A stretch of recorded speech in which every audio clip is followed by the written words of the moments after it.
Good morning, Dr. Cary. How are you? Good morning. Very, very good. Thanks, and yourself. I'm good, thank you. It's always great to have you back on the show. Wonderful to be here. I'm so We've got excited. Whenever I get your message, I'm like, yay, we get to chat. before we start, even we have already a few messages came in. So, Mfundisi Jackson has joined us and says, "I am listening to you while I am in my garden. What the perfect place." Yeah. Music to our ears. Music to our ears, absolutely. And then we've got Brother Manu Govender who says salams, walaikum salam. Enjoying the discussion. Question: what's the alternative for vinegar as it aggravates the ulcers? Please. Okay, so that's a quick question there. The alternative to vinegar is, of course, lemon juice. Now, both of them are going to become more alkaline in your body.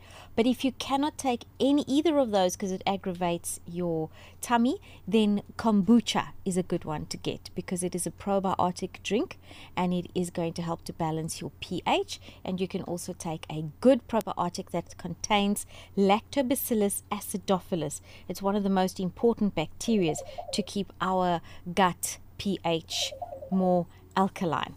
So that was in answer to those questions. Cary, we always sidetrack here. We do. So tell us about April. Okay, I was going to say, can I carry on with your talk about the weather? Yes. Because it feels up here in Gauteng that we are living in Durban. Really? It is so humid. We're having lots of rain. I'm not quite sure when we last saw the sun. Wow. And I want to say I'm so jealous of the beautiful sunshine that you're going to have this week and the higher temperatures. Because I feel your gardens must be thriving and really just blossoming and blooming. I think ours are feeling a little bit waterlogged. Yeah, I think for the most part ours are happy, except that we also get a lot of rain. Last weekend, for instance, dear listener, you will know here in Durban was torrential rain. I think it was Friday night into Saturday, was it Thursday night, and then into Friday as well. We had loads of rain. Salams coming in from Sister Fatima Effendi. Walaikum salam. So yeah, it's been hot, but we've also had a lot of water. Okay, so with a lot of water that we've been having, we're finding a lot more diseases in our plants and in strange things like our lawn. Yes. You know, you take for granted that your lawn is going to be beautiful with all this wonderful rain that we've been having. But our lawn is actually, I think, saying to us, oh my goodness, I'm drowning. This is too much. Just try and give me some air.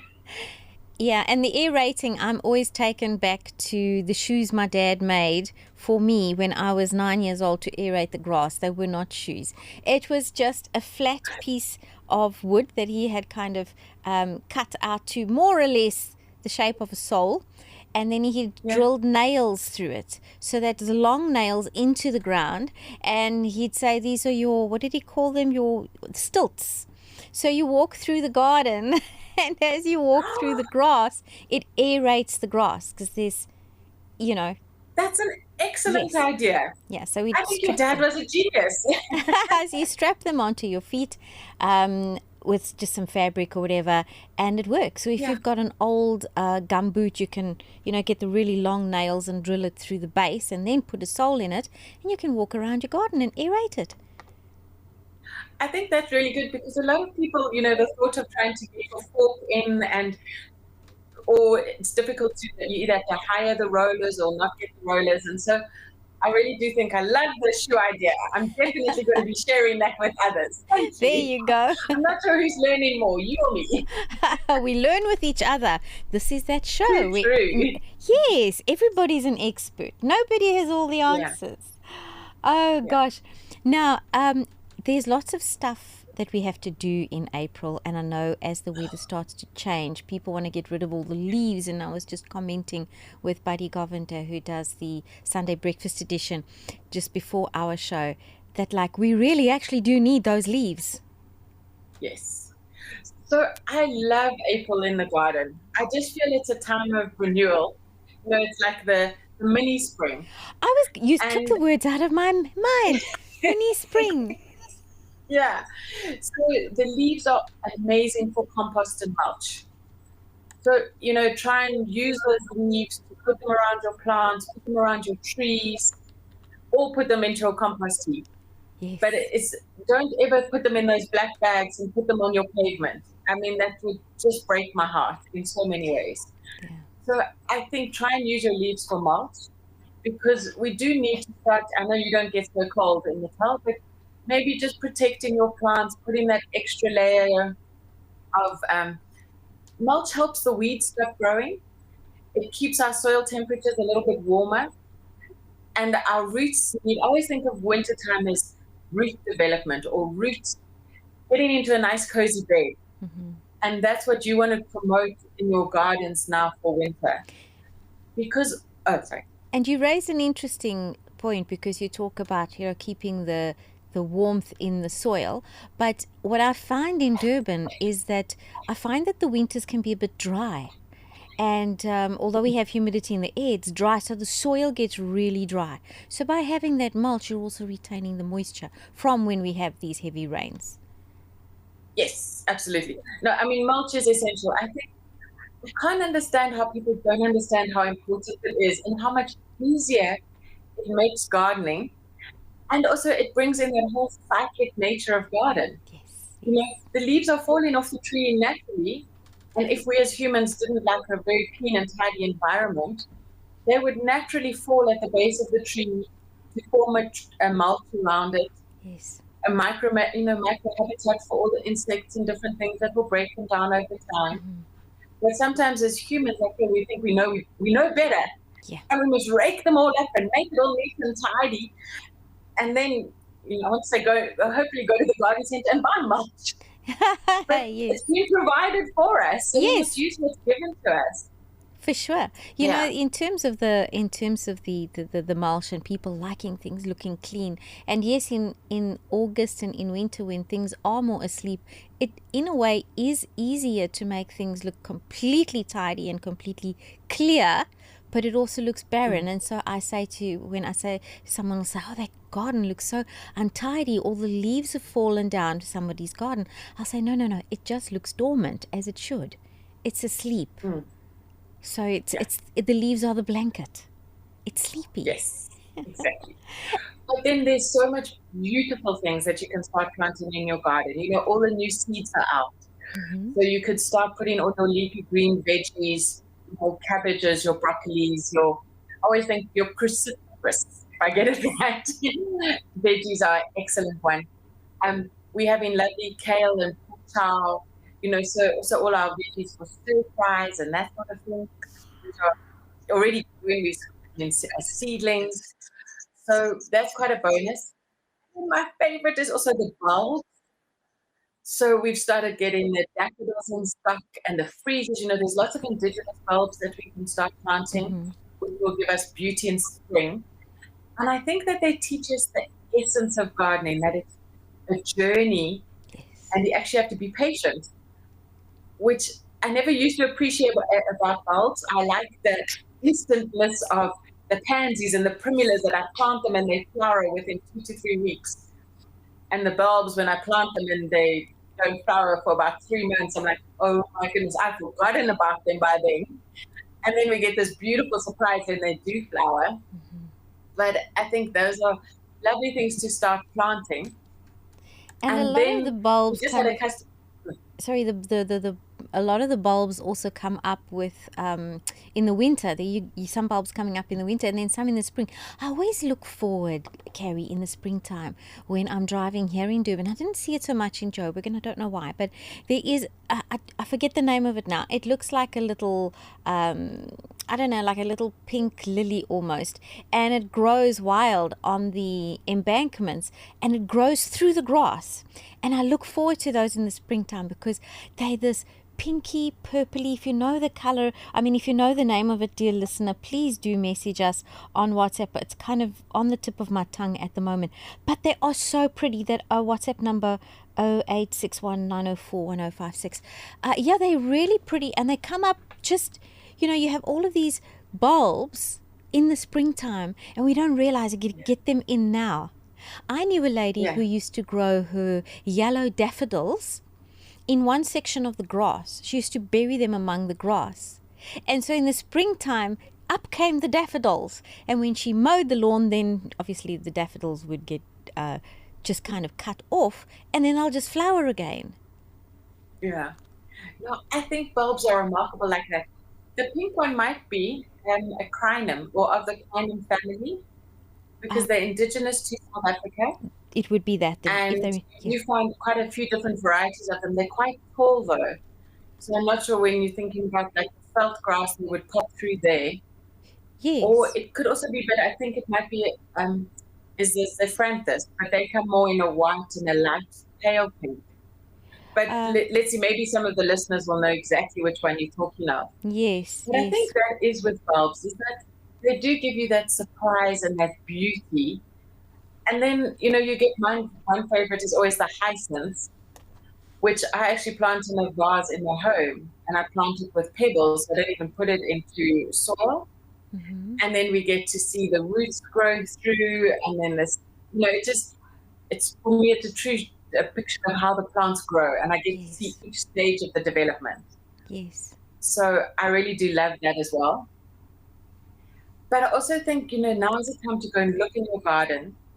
And just, even the succulents are starting to flower. I'm really surprised at some of the plants that are flowering in our garden that I didn't expect them to flower now, like the pectranthus. Our indigenous shade-loving pectranthus are blooming and gorgeous. And I think, I love going in foresty areas or to go walking and see all the different varieties that are actually coming through, because they could be growing in our garden where we've planted them, or they could just be growing naturally, which is really special. I think nature's a little confused lately because we've seen like really, really long seasons of some types of flowers, and even my borage, I was like, why is the borage still growing? There are plants that just keep on growing, and they're coming up at strange times. My yarrow should not be germinating now for the winter. It should be germinating in the spring, but it's sprouting everywhere. It could be the rain. We've just got one quick question, Cary. Salam walaikum salam. Hope you're all well in studio. Please help with ants. So ants in the garden, I know we've mentioned in passing in the past. I'm just going to give one tip, and then I'm going to give over to Dr. Cary. So what I do for ants is I will take equal parts of bicarbonate of soda, boracic powder, and icing sugar. If you mix those three together and then you add just enough water to make a paste, then you can put that paste on the back of drawers, near pipes, and that's going to kill off your roaches as well as your ants, although ants are really a valuable part of the ecosystem because they're going to show you, hey, these aphids here, so look out for where the ants are. They can be valuable, but if you're overrun by ants, the poison will do you. Cary, from you on ants. I was going to say, we use diatomaceous earth. Diatomaceous earth, yes. I do love that. I would sprinkle it in the back of my cupboards. I sprinkle it sometimes, on the edges of my bath where the ants are coming through. So especially within my home, I use a lot of diatomaceous earth because of the pets and the children. Then at least I feel that I'm not putting any poisons around. Yes. And it works really nicely. In the garden, actually, I might sometimes, if I'm not, I was going to say, I do like the idea that the ants show me where the aphids are. And so I try not to garden. I feel that's their habitat and they get to stay there. Because they don't do a lot of damage in our garden. They are indicated insects. Yes, but you're in Joburg. So when they start coming to my home, then I'm like, hey, it's enough.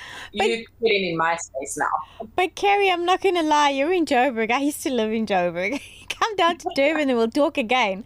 Because ants in Durban, do you know what? When I got you, I thought, first thing I saw was these really big black ants. And I was like, what in heavens, what is this thing? And they bite. And it bites Aina. Okay, and then I see little red ants, and I'm thinking, now how do I have red ants as well as big black ants? And then I see these teeny tiny ants that eat your grout. They literally come into your bathroom and carry your house away. And then, of course, you've got here the termites, and you'll find like all of these white and slightly golden colored termites. So we don't want none of those. That's a little different to your Joburg ants. Joburg ants are calm. They're like, they're like bus drivers. Ours are more like taxi drivers. Like your description. Yes, they are Okay, so kind, we but have- they can be very naughty. Okay, so sometimes then you do have to resort to some of the pesticides because they do help, and they are, if you use them according to the instructions on the bag, on the boxes, they do work wonders. And I have to admit, I used to use one that almost looked like breadcrumbs. Okay. And so I used to use that in my house. And then before before I knew about the echinacea stuff, Yes. and it used to be these breadcrumbs that the ants would then take back to their nests. Mm. And then it would release the pesticide in the nest itself. So it actually didn't cause problem or dead ants around your home. It would cause it in the nest themselves. Which I always thought that was kind of a safer option So this is than what seeing happens. dead ants in your home. Yeah, this is what happens with the recipe I gave out, the bicarbonate of soda with the boracic powder and the sugar. They take it back to the nest and it wipes out the whole nest. So you're not necessarily going to find as if you've sprayed poison. But that said, there are a couple of herbs I was remembering when I lived up in Joburg in Edenvale. I used to grow a lot of pennywort. So not not the ginkgo biloba types, but the actual penny with the fine little one, because you get the penny royal and the penny wort. Yeah, I'm talking about the penny wort, the one that smells like mint. And I found that so I found that taking that penny wort and rubbing it over the counters, that did keep the ants away. But then, your counters look very crunchy because you get all these little green bits lying up against the wall. So in my kitchen, you'd come in and all along the windowsill, there was little green leaves. And it's the pennywort. And mint does that too. I think what you could do is, as you say, when you rub it, I often put, and I think we've spoken about it before, I put rosemary twigs in between my rooms when I'm sweeping my house. So then that releases the essence of the rosemary, which, especially if you are putting it in your doorways or, when, I want to say the cracks of your house, but where the wall meets the paving, thing. That will also really help keep the ants away naturally. And it feels like you're doing the job anyway, so you're sweeping around. Yes. And rosemary's got quite a nice, invigorating smell. It is. It's got a lovely smell. And yes, I did use rosemary in Joburg. I did try it in Durban, but the ants just laughed at me and carried on anyway. They say thank you for the party environment you're providing. Thanks for the green stuff. Thanks for the green stuff. We'll use it for our nests. I tell you, the ants here will laugh at you. And the roaches will laugh at you whilst they are up in the skies. One of our listeners has shown me the lilies that I was talking about that grow on the road. And yes, they are spring lilies. That's the image she sent us. Spring lilies. Okay. There is a picture. Yeah. Oh, anyway, I would love to see it so I could learn. I'll have to forward it to you. They are little lilies, and they're kind of a soft pinky color with that yellow inside. Beautiful. They must be wonderful pollinator plants. And I think that's another thing that we should be mentioning.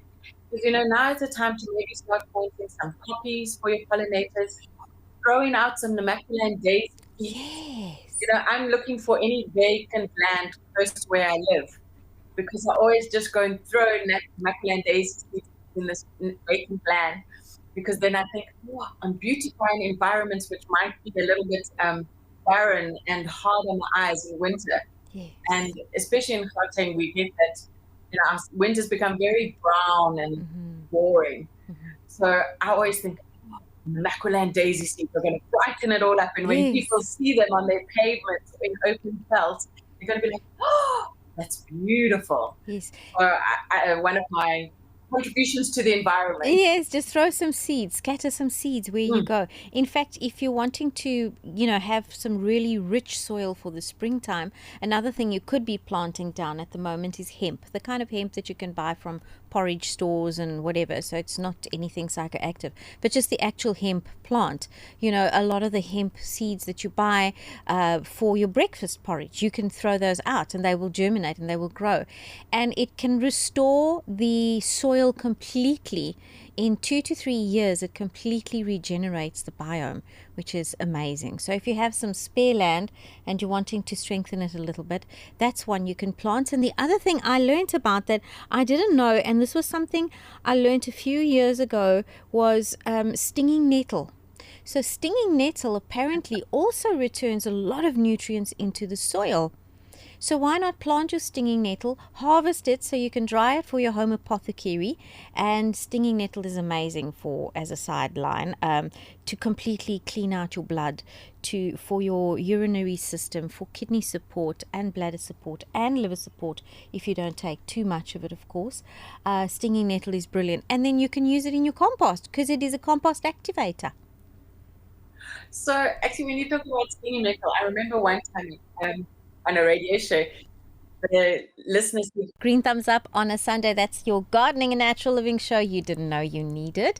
And we are talking to Dr. Cary Goodwin. We're talking about gardening in April and all of the wonderful things that need to happen. And just before we went to the break, we were talking about stinging nettle, and how it can regenerate your plant, and it's a great super little compost activator.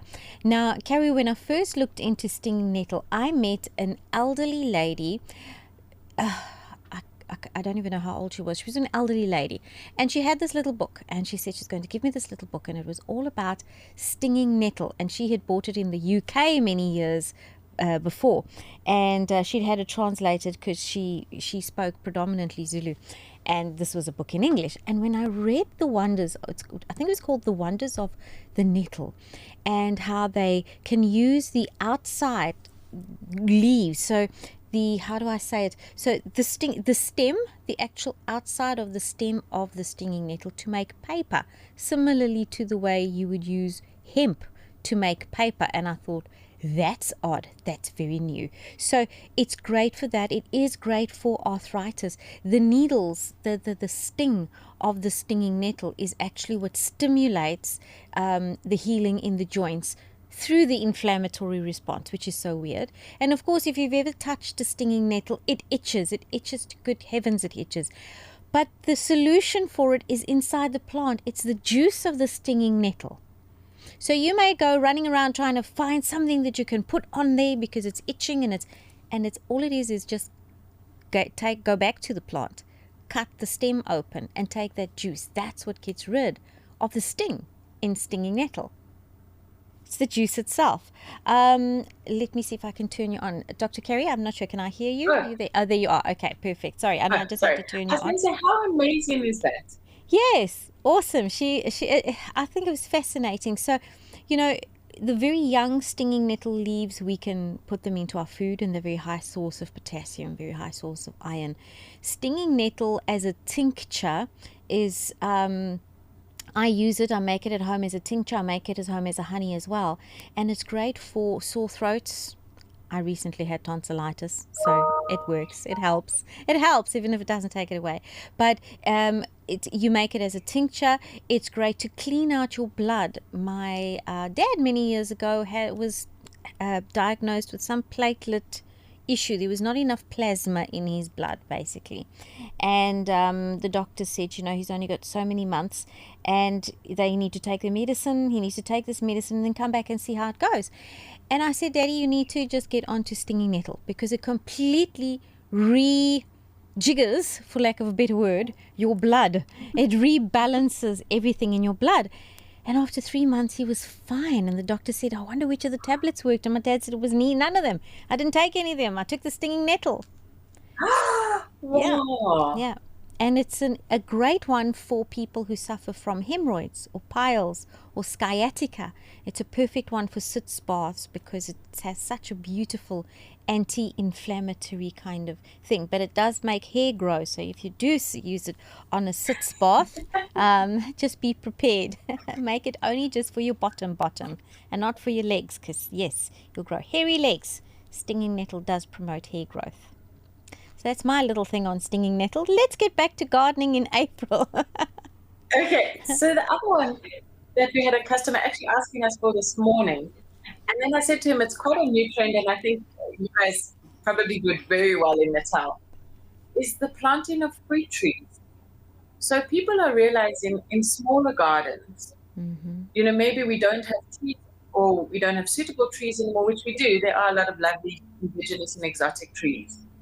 But actually, we've also realized that we want to start becoming a bit more sustainable, maybe planting more for pollinators and that sort of thing. And so fruit trees are starting to become quite a popular option, also because some of them are deciduous, so not our citrus, but our stone fruit trees are deciduous. So they let a lot of light into our homes in the winter when we need the warmth.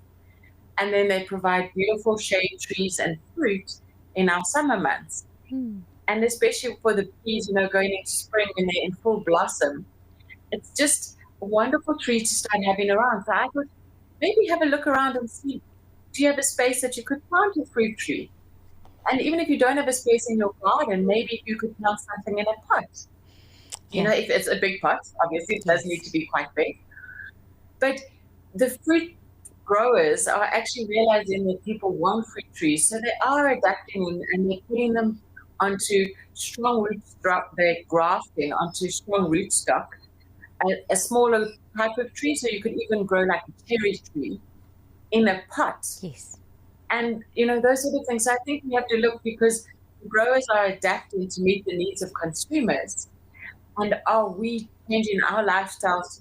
We could grow our own cherries, or we could grow our own apples. Absolutely. And I think that's quite an exciting thing to look at, especially go and look at the space that you have, and could you put in a fruit tree at this time of the year? Do you know, it's such a good one, the fruit trees. I have to say that the reason I grow my exotic fruit trees in pots, I grow them in 75 liters or 100-liter pots. And I find it's because I always think if I do have to move, I can take them with me.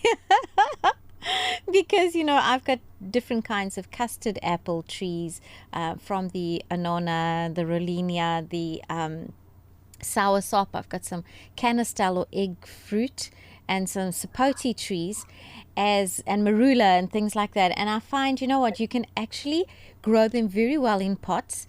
It's not exactly the same as a bonsai, but what I do is every 4 years only, and I do it only twice on every tree. So 8 years, and then I don't need to do it anymore. So what I do is I plant the tree in. After 4 years, I do cut that bottom third of the roots off.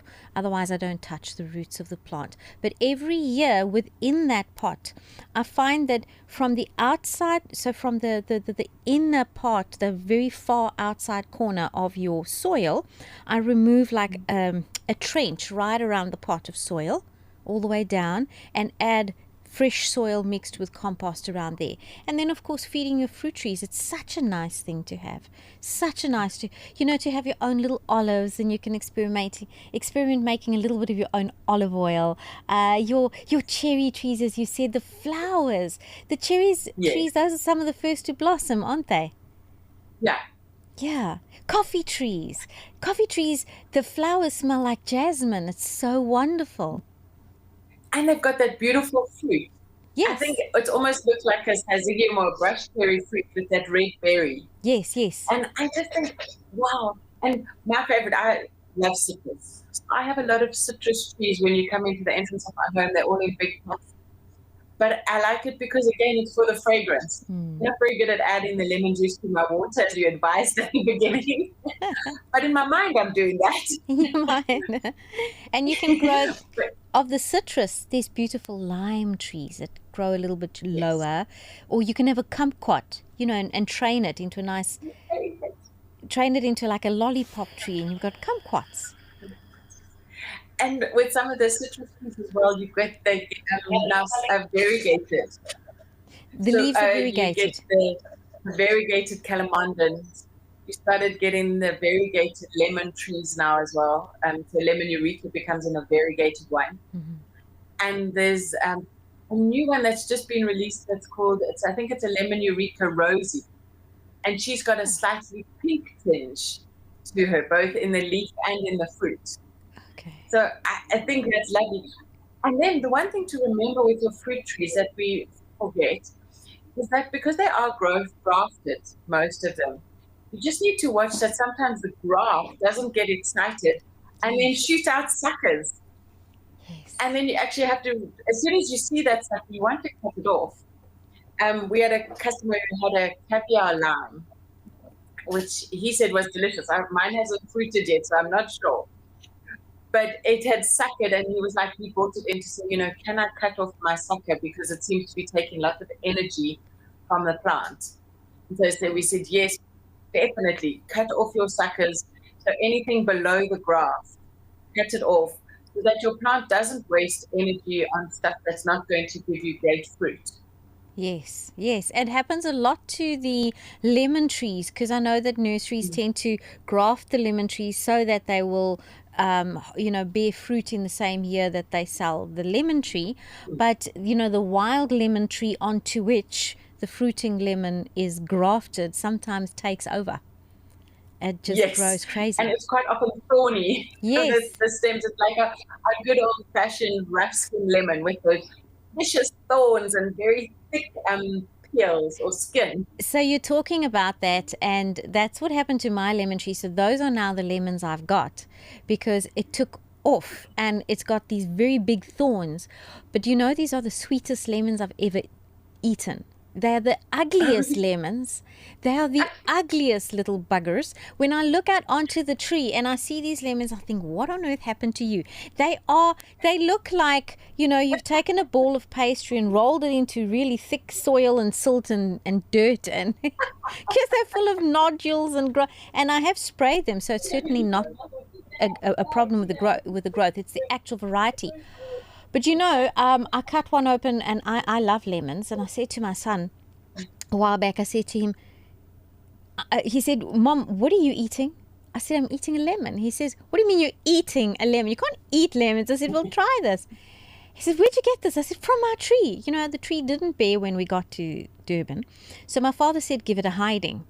And I thought it was ridiculous. But there he was with a wooden the mop stick, right? And my son with a broomstick, and both of them on either side laying into this tree that had not borne fruit, in the first 5 years, and now it is covered in fruit. So anyway, long story short, I gave this lemon to my son. I said, try this. And he puts it in his mouth, prepared to scrunch up the face with the acid of the lemon. But then he's really surprised, and he says, this does not taste like lemon. I said, no, it doesn't. It tastes juicy and it tastes delicious, and yet it is an old lemon. So I don't know. I'm going to send you pictures and you can help me identify that particular lemon.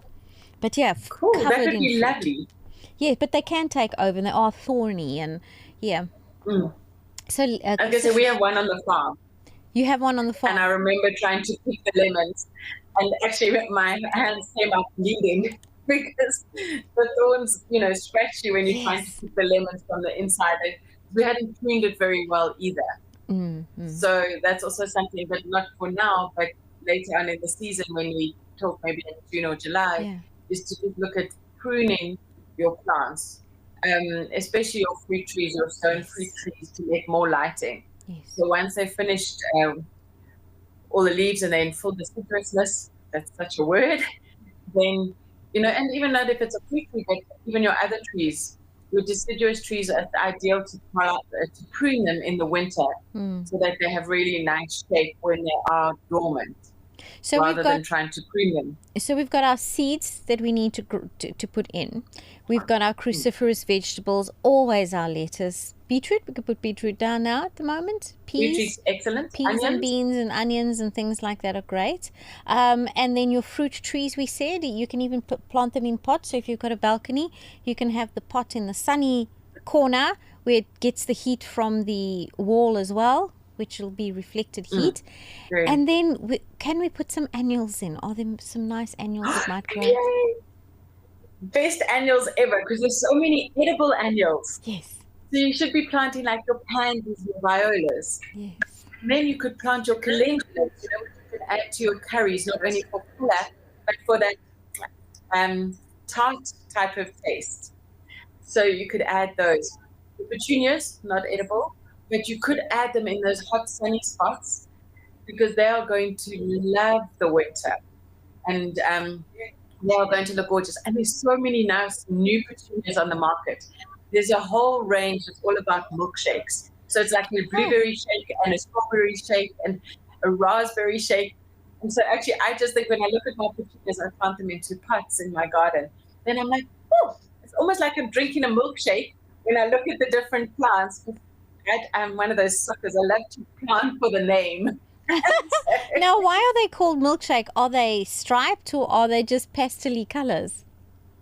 So they're actually like a blended, so not quite striped, but they have a blended color. So it would go, if you imagine when you go and buy, say, a chocolate milkshake or something, and you have the syrup at the top, and then how it drains down the glass to form the different colors.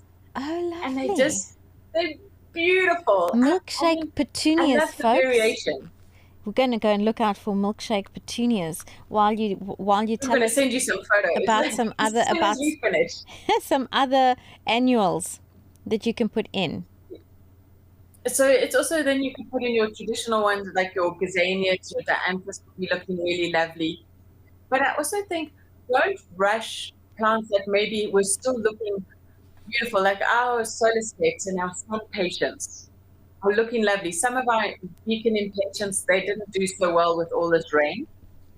But our summer garden, our zinnias, actually are doing really nicely still. So don't rush, don't go and pull out your beautiful flowering pollinator plants that your bees are loving until they finish. Let them, their lifespan, let them enjoy being beautiful in your garden. Yes. Sweet peas. Sweet peas. On that note, start planting your sweet peas. And on the note of that lovely fragrant smell. Sweet peas are divine, and they're going to be beautiful come the springtime. But now, because I think we're going to have quite a cold winter. I think it's Durban, so hopefully won't be that cold. But I feel sorry for you guys up there. You guys up there, we may have a cold spell of a week or two. But you guys in Joburg are always taking more strain than us when it comes to the cold. But I cannot believe our time is done, Cary. It literally is 10 o'clock and it's time for the news.